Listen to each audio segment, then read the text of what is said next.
بچه‌ها سلام. امروز برام از فروشگاه چشی سنتر چند تا واسرل ست قهوه خوری فرستادن. بریم که با هم ببینیم چیه. خب این اولیش که بهش میگن بکنم تقزن، دستشون درد نکنه. اینم که روکش قهوه است، اینم از این. بعد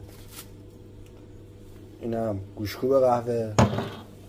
بعد اینم که گفت میذاری روی فیلتر قهوه، نمیدونم چیه.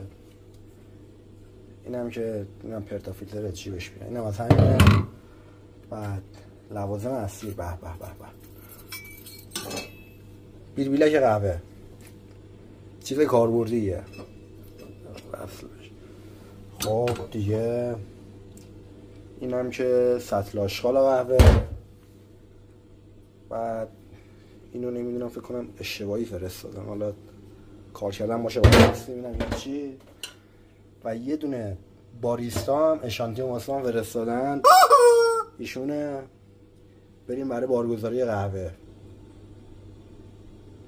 خب بریم برای ادامه کار. نه اشتباه بود داشتم. اول گوشکوب قهوه است. درسته. این فکر کنم اول میذاشتم، حالا ولش کنی گذاشتیم. نه اشتباه شد. آها بچه‌ها اول بیلبیلکه، نگاه کنید. بعد زیاد نزنید که سر شوخی باش باز زنگ کنید. اینو قشنگ هم میزنی. گوشکوب قهوه. خب اینم که تقزن خودمونه. خدا یا چی به فنا رفت.